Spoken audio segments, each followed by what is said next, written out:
গণ অভ্যুত্থানে আহত 4 জন আদৌ বিষ পান করেছেন কিনা তা সরকারের পক্ষ থেকে তদন্ত করা হবে বলে জানালেন প্রধান উপদেষ্টার ডেপুটি প্রেস সচিব আবুল কালাম আজাদ মজুমদার।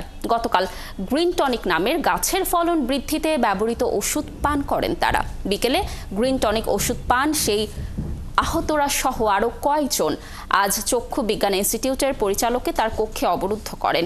৭১কে এই তথ্য জানান হাসপাতালটির সহকারী পরিচালক রেজওয়ানুর রহমান। রাশেদ আনিসের প্রতিবেদন। এই ফাউন্ডেশনের কর্মকর্তাদের সাথে পরিচালকের একটি বৈঠক হচ্ছিল, তারাও সেখানে ছিলেন ও সেখান থেকে তারা কিন্তু বের হয়ে এই জায়গাটিতে অবস্থান নেন। রবিবার বেলা ১:৩০টার দিকে জাতীয় চক্ষু বিজ্ঞান ইনস্টিটিউটের পরিচালকের কক্ষে জুলাই ফাউন্ডেশনের একটি বৈঠক চলছিল। বৈঠক চলার সময় সেখান থেকে বেরিয়ে আহত 4 জনের বিষ পানের কথা চাউর হয় জানিয়ে কথা বলেন সেই হাসপাতালে থাকা আহতরা। ছোট 4টা ভাইদের গতকালকে বিষ পান করছে। কেন করলো বিষ পান? বিষ পান তো আমও করলে করতে পারতাম। ওরা হয়তো বা নিজের মেন্টালিটিতে আর মেনে নিতে পারছে না। সিসিটিভি ফুটেজে দেখা যায় রবিবার দুপুর 1:34 তাদের আহত অবস্থায় সোহরাওয়ার্দী হাসপাতালে নেওয়া হয়। তাদের পান করা বিষের একটি বোতল পাওয়া যায় চক্ষু হাসপাতালে। এই অবস্থায় আমরা লেভেল ছাড়া অবস্থায় আমরা এটা পেয়েছি।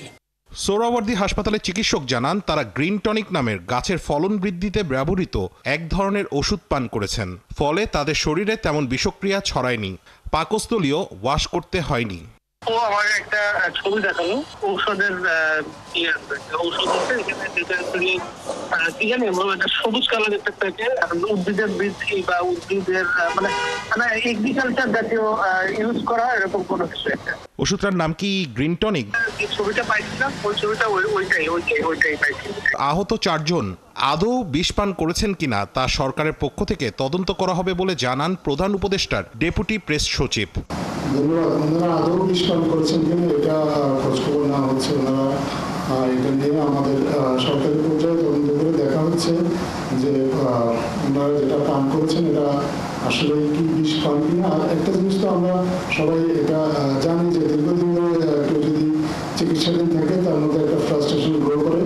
আমরা আমাদের সরকারের পক্ষ থেকে চেষ্টা করা হচ্ছে তাদেরকে মানসিকভাবে যতটা সম্ভব সাপোর্ট দেওয়া। গ্রিন টনিক ওষুধ পান করা সেই আহতরা সহ আরও কয়েকজন আজ চক্ষুবিজ্ঞান ইনস্টিটিউটের পরিচালককে তার কক্ষে অবরুদ্ধ করে রাখেন।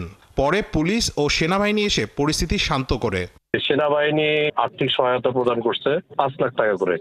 কেন এই 5 জনকে তুমি সিলেক্ট করলে? এই সমস্ত আর কি তর্কাতর্কি, এগুলো তর্কাতর্কি চলতেছে। এর মধ্যে তারা মেইন গেটে তালা দিছে, আবু তাহের অবরুদ্ধ করছে। সোমবারও চক্ষু বিজ্ঞানের পরিচালক ৭১কে জানিয়েছিলেন গ্রিন টনিক ওষুধ পান করা 4 জনের কর্মকাণ্ডে আহত অন্যান্যরাও বিরক্ত।